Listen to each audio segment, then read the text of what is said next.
The late, great Stuart Scott meant everything to the world of sports commentating. You can't really tell the story of the rise of relevance and excellence of sports commentary without mentioning Stuart Scott's name. But one thing's for sure, two things for certain. You cannot be loved without being hated.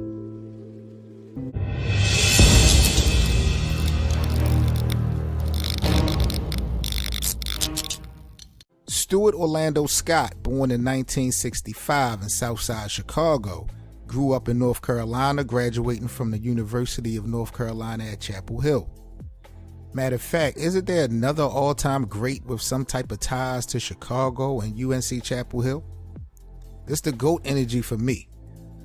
But Stuart Scott, he joined ESPN family back in 1993.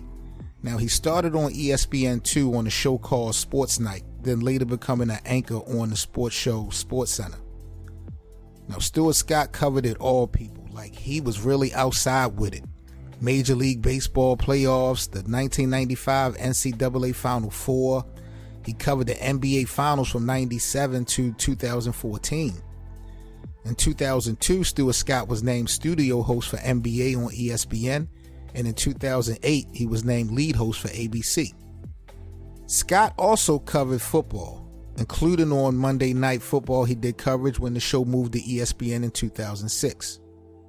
Now, some of you may not know, but back on April 3rd, 2002, while filming for ESPN at a New York Jets minicamp, Stuart Scott was hit in the face by a football, permanently damaging his cornea. He literally put in that pain, y'all, so much respect to the OG for that. What is there really not to love about Stuart Scott? I mean, his style just cannot be copied or compared. There were already successful African-American sportscasters, but Scott blended that hip-hop culture and sports in a way that nobody has ever seen before on television. Top 5. Booyah! Royce Clayton takes Juan Guzman out. Royce, slow your roll, kid. It's only his 5th homer of the year, but he rushed it and crushed it 423 feet. Go butter, because he is on a roll. Right crossing sports. Jeter on first. Booyah! Alex Rodriguez.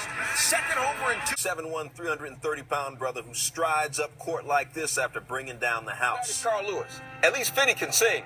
Finney's a rap mogul. Finney can rap. Carl Lewis threw that thing down, and he street butchered cred now after that. Is that street cred or not? Well, you know, the brothers ain't playing baseball in the street, so he still got street cred. He just ain't got no baseball cred. It was like straight barbershop talk live on TV.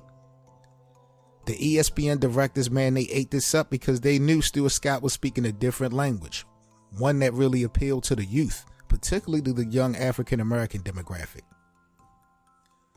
Stuart Scott was a real genius for integrating the pop culture references into his reports, his style, his demeanor. I mean, he could go from being a Baptist preacher, you know, can I get a witness from the congregation, to quoting a Public Enemy line by Chuck D, hear the drummer get wicked, like all in the same sentence. Like, Stuart Scott was the man. He was sensational. But as I said before, man, where there's love, there's hate. Not everyone was digging this new vibe and the new wave of commentating that Stuart Scott had brought to the table. Both Stuart Scott and ESPN, the network, received a lot of hate mail from people who resented his color, the hip-hop style, or his generation. Back in 2003, in an article for the USA Today, they did a survey. I can remember Stuart Scott had finished first in the question of which anchor should be voted off of SportsCenter first. Y'all know who Jason Whitlock is. Jason Whitlock also criticized Stuart Scott in the past for his use of the Jay-Z alternate nickname Jigga at halftime on Monday Night Footballs. Jason Whitlock said he deemed it to be offensive and ridiculous. What do y'all think about Jason Whitlock taking those type of shots at Stuart Scott, especially, you know, what we've known from Jason Whitlock overall? But beyond the hate, man, Stuart Scott, he continued to defy the odds. He made a name for himself and having nothing but respect put on it. Let's be clear. Mr. Scott was a great man, a trendsetter. What about some of the quotables from Stuart Scott? Booyah, holla, as cool as the other side of the pillow. He must be the bus driver because he was taking him to school. Holla at a player when you see him in the street. Just call him Butter cause he's on a roll. They call him the Windex man cause he's always cleaning the glass. You ain't gotta go home, but you gotta get the heck out of here. Stuart Scott was a true OG and trendsetter. What was your favorite lines and quotables from Stuart Scott over the years, man? It just was epic. I'm not even gonna hold you. Drop them things in the comment section right now. Now, things, however, did begin to take a turn for the worse in 2007 as Stuart Scott was diagnosed with cancer to the appendix. After going through remission, Scott was diagnosed again back in 2011 and in 2013. Now, he was still fighting, still grinding. He continued to put on his hard hat and give us all that he got for over the years, every show, every taping. At the ESPN Awards on July 16, 2014, Stuart Scott was definitely presented with the Jimmy V Award, and in typical Stuart Scott fashion, he proceeded with an acceptance speech for the ages.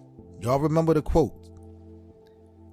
When you die, it does not mean that you lose the cancer. You beat cancer by how you live, why you live, and in the matter in which you live. True icon, true legend, true GOAT, Stuart Scott.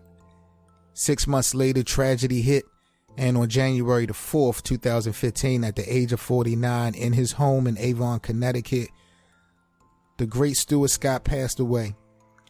Being such an advocate for the NBA, like I often wonder how sports would be for young black athletes and just young black media personalities now, for that fact, if Stuart Scott was still alive.